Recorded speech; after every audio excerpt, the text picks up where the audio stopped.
Hi and welcome. I'm John and this is Unique Wargaming Terrain. Guys, welcome back.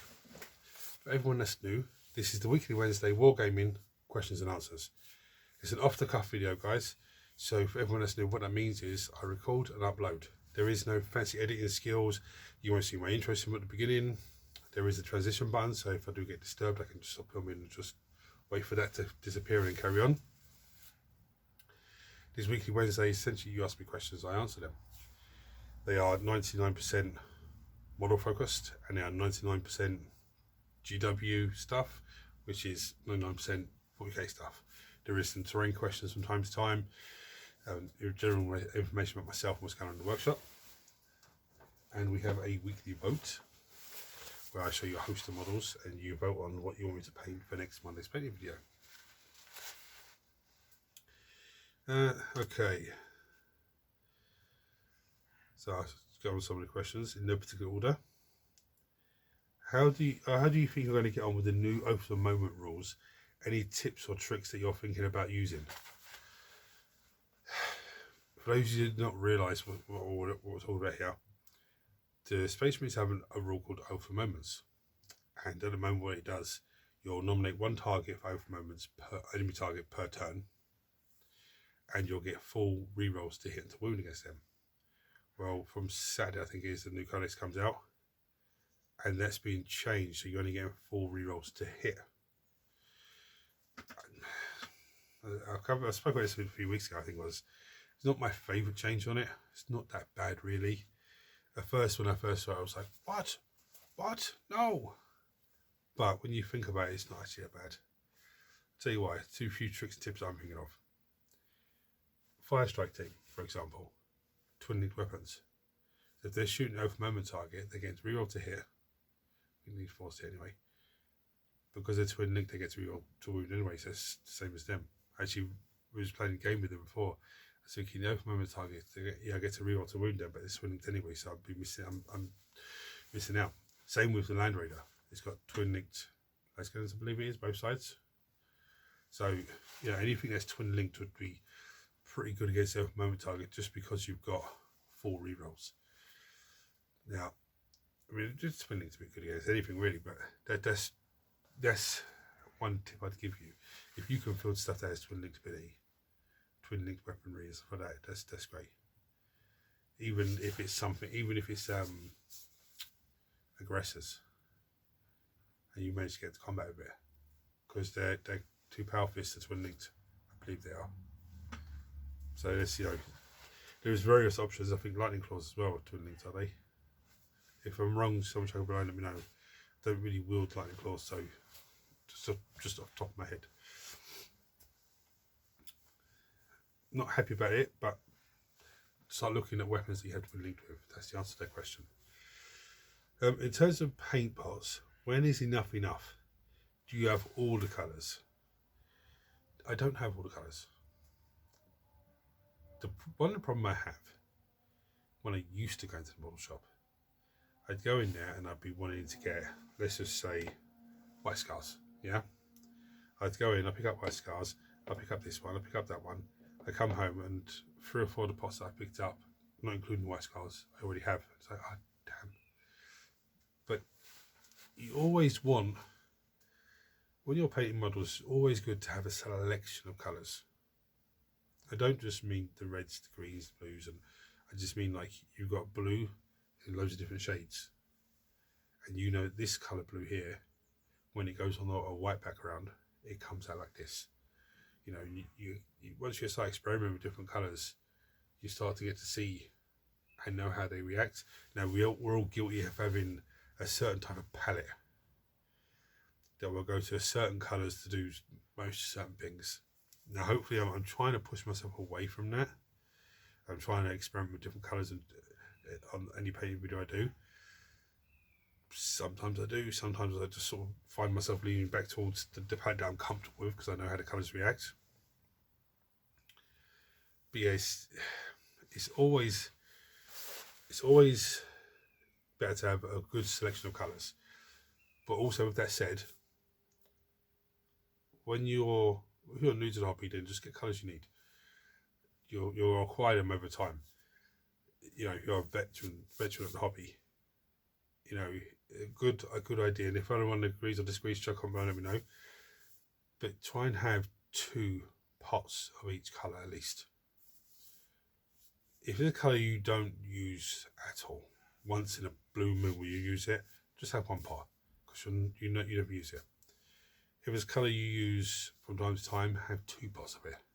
If it's a colour you're going to use pretty much every time you paint, for me, White Scars, Screaming Skull, Eldari Emerald contrast paint, I do always lean towards that because I do actually like the colour. But that type of thing, then have 3 of them. So you're using 1, you've got 2 spare. Or if you're painting certain types of models where you know you're going to use a lot of a certain colour. Like, for example, I'm looking at the Lords of the Juggernaut. So if I was going to paint loads of World Eaters with the brush or the airbrush, doesn't matter, I would make sure that I've got a lot of corn red. Got an extra pot of corn red because I know I'm going to use it. I'm not going to go for the whole pot, but I'm going to use a fair bit of it. I don't want to come to 2 weeks later and I need it for something else and I have none of it left. So that's, you know, the best way I can answer that really. Just talking about the Lords and Juggernaut. Love the World Eater, Lords and Juggernaut. Do you have a World Eater's army on the way? Now, with the World Eater army I have 2 boxes of the old Corn Berserkers. There's 12 in the box. And I have a box of the new guys, which is 10 in the box. So there's 34 Corn Berserkers. I have a handful of the old plastic ones. I actually think they come armed with a bolt gun and chainsaw, not a bolt pistol, but that's a simple modification. So I could field 40 of those. Now to answer your question, with 20 of those and the unit of bloodletters and I think the skull, the bloodletters on the Juggernaut, I can't remember what they're called now, but unit of those, and I think a little corn hero, demon hero. With the Lords of the Juggernaut, with Angron, the Jackals, 8-bound, you're talking around 2,000 points. So the plan is I am trying to get those together and so I can field them and have, you know, chuck something different on the table. But it's just getting these guys put together. That's what's slowing me down at the moment. With everything else that's going on, it's sort of just things are just slowing down a little bit. Not too much, but just a little bit. But a well-do army would be on the way. Same as the Orcs. I've got Gaz built now. I've got some more Orcs to build over this month.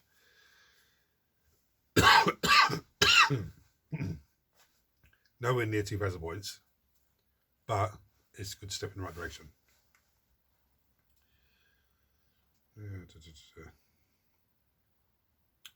Does your Space Marine chapter have any lore to them?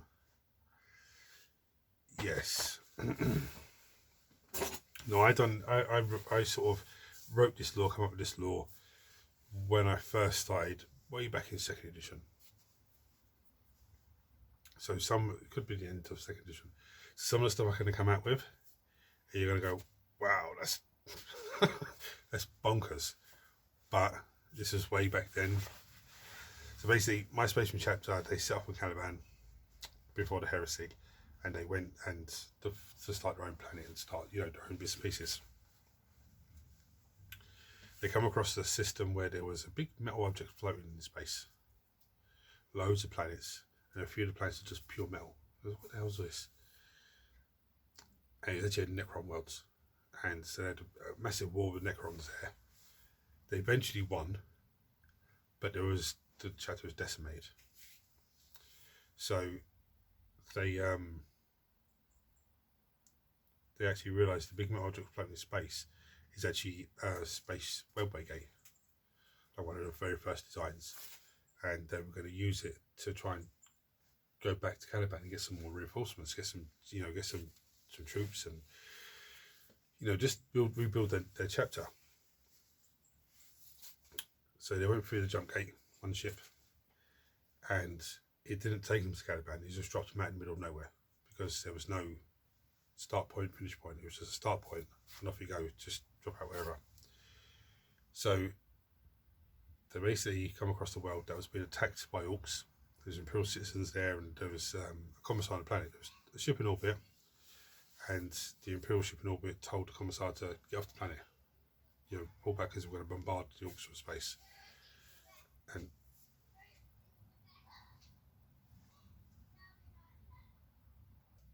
I was about to be disturbed then. Kids on the trampoline, so if you hear them in the background, that's what they're doing.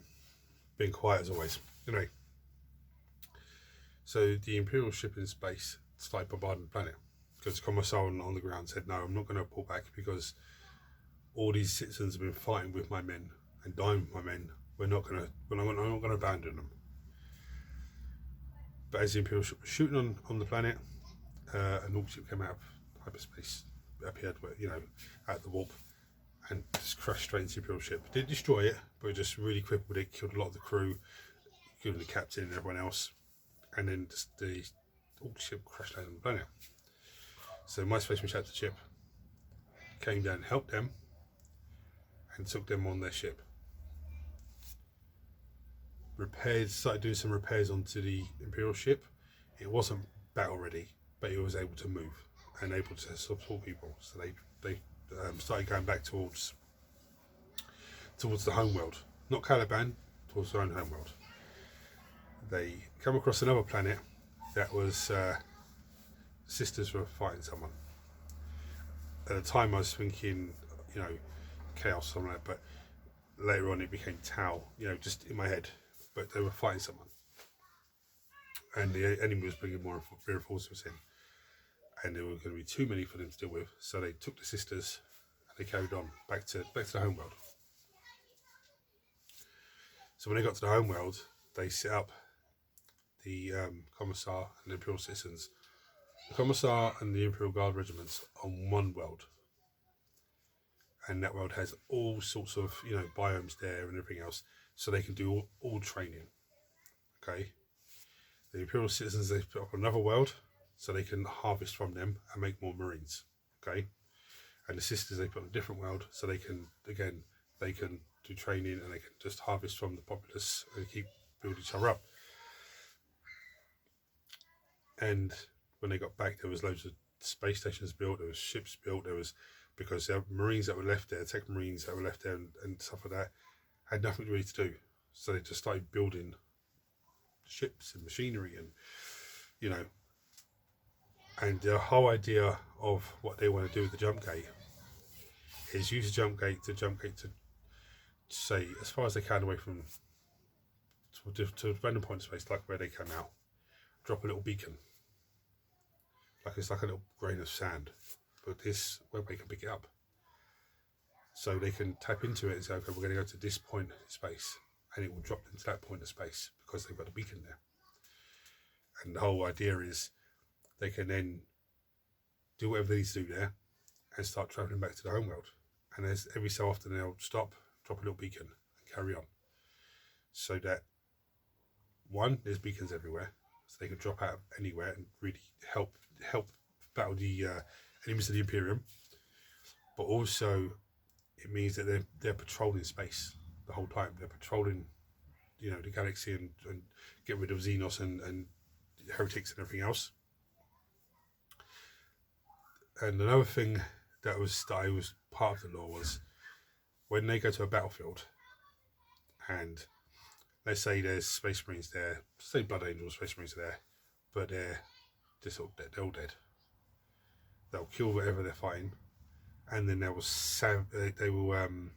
scavenge anything they can. So weapons, ammo, gene seeds, armor. They put the gene seed and the armor together in a little tag, so they go together. Anything on the Space Marine armor, they'll fix it up. Anything on there, they leave on there as like a mark of respect for the Space Marine that wore the armor before. They respray the armor into their own colours and everything else. If there's tanks that are damaged, they'll take them. Just because they can then get parts together. So they can strip this Battle Predator parts to fix these other two Battle Predator tanks. That was the law that I was looking at. The temp company was going to be a special Black Ops company. So I would have crazy things like a unit of 5 Space Marine librarians. Each one to have their own unique psychic ability, but they'd be armed differently to the normal librarians would be armed with. They'd form a unit as you know, in all sort of rules and respect, but like one of them might be armed with, like, say, lightning claws, but their psychic ability affects their combat fighting. One might be armed with a heavy weapon, and it affects their ability to shoot, you know, move and shoot with a heavy weapon, or you know, something like that. There was loads of different ideas I was coming up with, and loads of different things to do with that. But that was at some point in second edition. That was probably towards the end of second edition, I'd say. But obviously now, and some of you probably laughing, like, oh my goodness, what the hell is craziness? Now, when you look at the way 9th edition became, you know, when I came back into it, even 10th edition, it's just the bit of lore of this you is not really viable with what's going on. Now, the reason I wanted them to be scavengers and scavenge all the different parts is because I love some of the Blood Angel models. I love the Space War models. I love these models. I love those models. So I wanted to try and incorporate all of the Space Marine models into my chapter. And there's a reason why that Devastator squad that looks like Longfangs. Yeah, there's a reason why. Because if they're wearing the armour of a Longfang and they've got the gene seed from that same Space Wolf Longfang inside them, they're going to get the fangs, they're going to get the beard, they're going to get, you know, all the bits and pieces. And that was that's what I wanted to do. So it's like because they're taking the gene seeds and the armour, they didn't realise certain gene seeds have certain mutations. But for me, from a gaming model side of it, I can actually then incorporate everything. You know, that was the plan. I was going to take, get like the named characters, but this named character will be the company master of, say, the second company or the first company or something like that. And the company masters would have their little bodyguards. So the company master of, say, the first company would be someone in Terminator armor. I was looking at his name, Lysander, the Imperial Fist one. I think he's got the hammer and the hammer and the shield. I think that's him. But the idea I was thinking was, obviously, I'd take all the Imperial Fist stuff off of it and just run him as that. But then he would, if you took him for the army, this is the way I was thinking. He would be in the army. You could then take his bodyguard, which would be, let's say, a 5-man Terminator squad, and you know, stuff like that. I always have a Devastator company as well, but the Devastator company, I can't remember now who I was going to use as the company master, but like the bodyguard would be, let's say, 3 Bell Predators, you know, crazy stuff like that. A whole company of dreadnoughts. You know, that's younger me thinking these crazy ideas and crazy things, and but yeah, what happened was I sort of stopped playing 40k, stopped playing any sort of model stuff. I started putting model bits together still and doing a bit of painting here and there, but nothing too serious. And then a few years later, I started playing fantasy, and then all the 40k stuff got put to one side, and then I didn't pick it up again until 9th edition.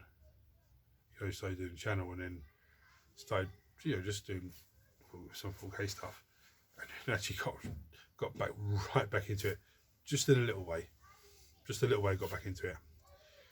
And that's the lore of my chapter. Obviously now it's going to be slightly different. I'd have to, if I wrote it down on pen to paper, I'd have to modify it to fit into, you know, 10th edition or sort of stuff. But yeah, so I'm going to bring you down and show you the vote for this week's vote. So how that works, guys, is I will show you a host of models, and you guys will vote on what you want me to paint for next Monday's painting video. Now, I know the lion was Monday's vote, but it went up on Tuesday, because if you haven't seen that video, guys, you need to go and check that out, because this is a serious model. So much detail in it. I actually love this model. I enjoyed building him. I really love painting him. Now, there was a problem on Monday with the power. It flickered for a moment, went off and come back on, and then an hour or so later, it just cut off totally. The same thing happened today as well, earlier on. That's why this video has been done late, and that's why you can hear heard the truck just go, the farmer just go. You've heard the kids bouncing around it there. What I'm going to do is, but that's why I went up on Tuesday. Sorry. It took me about 3 hours or so, start to finish, to paint. It's not too bad, and I'm quite pleased with the result. I'm not looking at it and thinking, oh, I should maybe do this to it, or maybe that. You know, to me, that's fine the way it is. Comments or anything below, guys, check them below.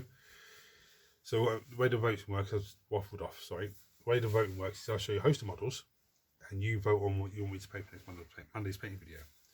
Now, you can't say I vote for everything, because that won't count. You can say I vote for any of the Space Marines, or any of the Cow Space Marines, or any of the Nids, or any of the Necron models, or any of the, you know, Space Marine heroes, or you know, something like that. Now, there isn't any Space Marines in here this week because Space Marines won, yeah, for Monday's paint video. So if everyone that's new, if say something Tyranid won this week, like one, and next Monday's paint video is Tyranid, then whatever wins, then next week, the Wednesday, there won't be any Tyranids in the vote. Okay, just I'm doing it that way, so it just, rather than having the same faction being painted every single week, it's going to be something different. There is a wild card. Now the wild card is you find out if it wins, and there is another vote which is the creator's choice. So if that wins the vote, then it's whatever I pick out of this to paint myself. Okay, and I couldn't even tell you what I would want to paint out of this, because I want to paint all of it. There's a few I want to paint more than others, but I'm not going to say what they are because I don't want to influence anyone. And then the one other thing I say is, if you're not sure how to spell something, the name of something, or if you don't catch the name, don't panic. Just put just put a description of what it is. Don't say to me, "Mr. Third one along on the." I'm not going to be able to find that. No, I'm not going to think of that when I just say to me.